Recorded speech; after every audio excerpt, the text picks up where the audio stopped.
Hello and welcome to the transcription explanation of this design. It was done using Loren Sherman's script, which uses a combination of dots and lines on these four different stems to make our consonants, and vowels are a bit trickier. They're smaller circles like these, and they have different positions depending upon what vowel they are and if they're attached on one of these four consonant stems. So if we see this deep divot stem like this one, if there's a E attached to it, it's right in the middle of it. Same thing for an I or a U, but I's have a line going towards the middle of the word circle, and U's have a line going towards the outside of the word circle. Yeah,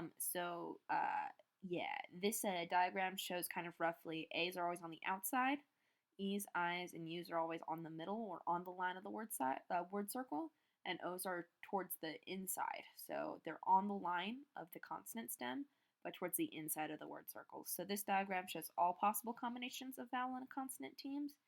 So again, A is always on the outside. Even if they're inside the consonant stem, they're on the outside of the word circle. O's are always on the inside of the word circle, and if they're on a consonant stem, they're like a bead on a string. And then E's, I's, and U's are on the same position, which is centralized on the line of the word circle. Or if they're inside a consonant stem, they're in the middle of that consonant stem. So yeah, and then there is some punctuation in this design. It goes on the line of the sentence circle, which I usually do as a double line or a thicker line or something stylistically different that contains a bunch of words. So here's one sentence circle, and there's a comma on it, and then here's another sentence circle, and then there's a period on it. So let's go ahead and read this. So you read bottom counterclockwise, so that's true for both words and letters. So here's our first letter of our first word, and it is a little circle outside the word circle, so that's an A. And then we continue around. Here's our next letter. There are 1, 2, 3 dots on a circle inside the word circle, so that's an L. Then we have the shallow divot, and this arc here is actually a line that ends both here and here on the stem. So these lines aren't necessarily the number of lines, but the number of connection points that a line has on the stem. So because it ends here and it ends here, that's 2 lines, so that is a W. And there's another A, just like that one out here.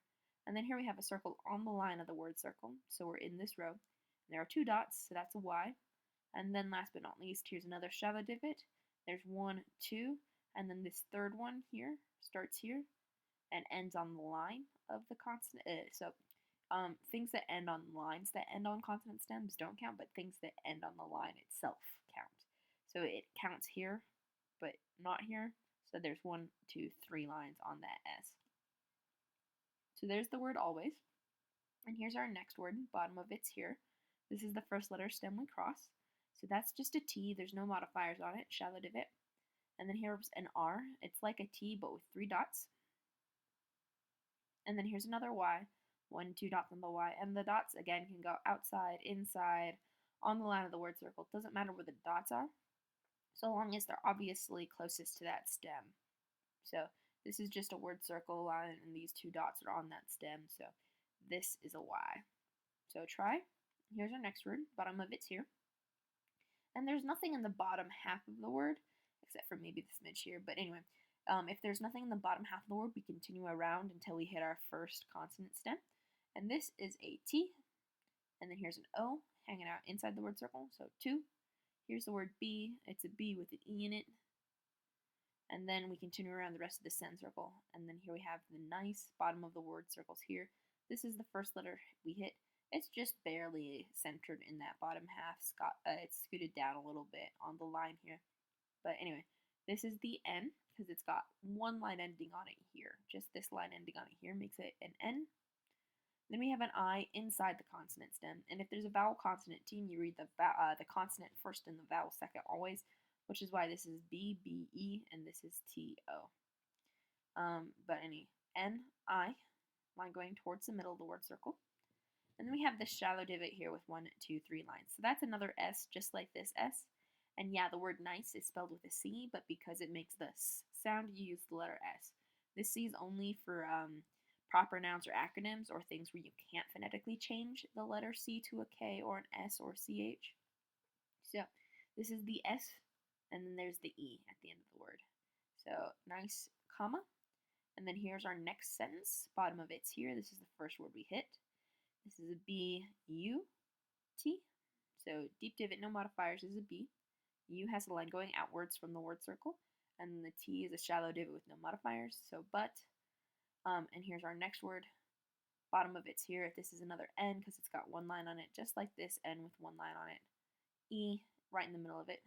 Continue around. Here's a shallow divot with one line, so that's a V. And another E hanging out on the line of the word circle and inside the space of the consonant stem. So like that. So V, E, and then 1, 2, 3 dots on this R. Never. And then here's our next word. It's kind of like eating this word, just to help stack it and make it look more connected. But it's still a deep divot stem with 1, 2, 3 lines on it. So that would be an F, A outside the word circle.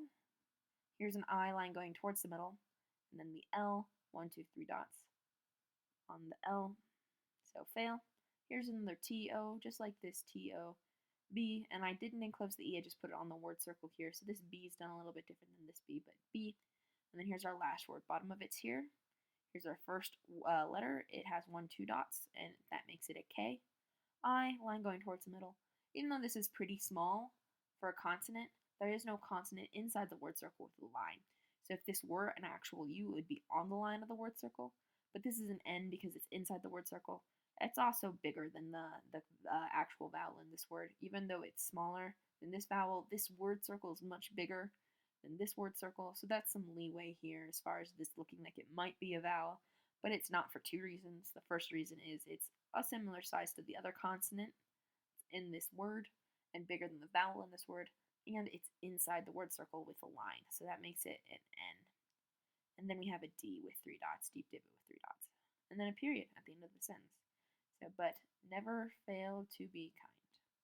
So, yep, that's this quote done in a kind of growing with small circles at the bottom to big circles at the top style. So, yeah, always try to be nice, comma, but never fail to be kind.